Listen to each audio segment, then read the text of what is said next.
Ridge Racer by Namco, one of the first PlayStation games ever appear.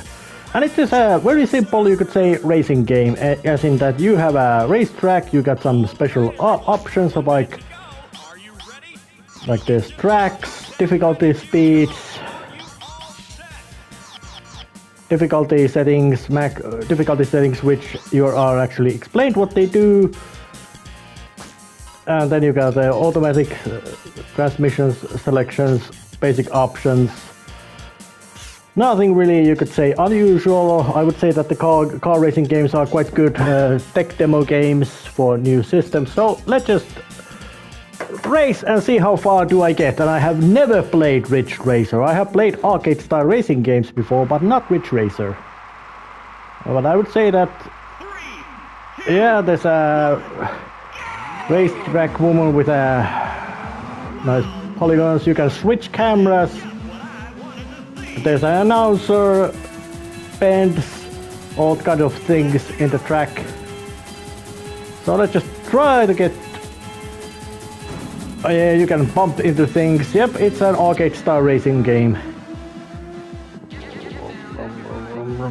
And I'm actually playing this on the D-pad because that is how the game was originally made when it played on PlayStation port when it started as a Namco's arcade game. And I would say that Namco might be one of perhaps the most important developers to PlayStation at the beginning, or in general sense that they, in addition to Ridge Racer race games, they also introduced Tekken, which is also started as an arcade port, but then has become a more house game because no more arcades.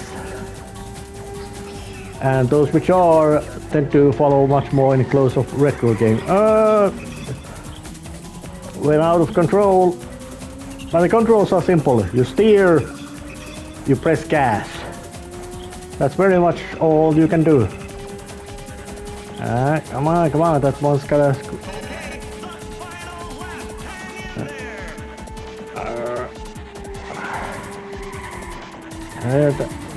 That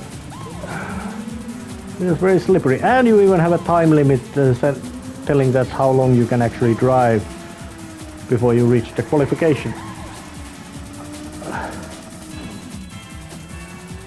Yeah, and of course you can bump into walls without any kind of damage. And I would say that for the time when this came out, this game was gorgeous looking. But of course this modern port doesn't really show that because, well, there's no CRT televisions, not much being used. So I would say that, but I would guess that this game doesn't really have that much gameplay, as in not that many tracks or game modes. But it's a good technical demonstration for what the machine port console can do. Yeah, and it's got some nice bit races, and I'm judging by this, even playing at the beginner difficulty, it ain't that easy. Yeah, just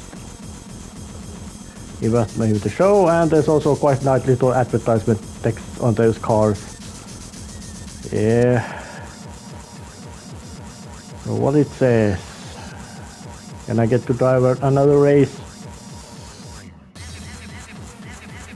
Yeah, this kind of instant replay was of course real nice spectacle when it came out. 3D polygon 3D models were quite kind of a new thing. So this was very impressive game. So let's just go to it. I couldn't continue. So nice simple racing game from days yore, and that was it. That's it. I would say that when this came out, this might have gotten something like a 8 out of 10, but nowadays I would say that it would be, well, it would pass of course as a game, but it would still be just barely qualified something. Although I might guess that original reviews might have said something like 9 to 10, but blinded by the real fancy graphics and sound for the sound. But I would guess that nowadays it would just get something like a 5 out of 10, 5, or which is to say, it really passes as a game, but it's just very bare bones in current state. So that would be it. My guess, that would be it. It's still quite good, but there's not much game.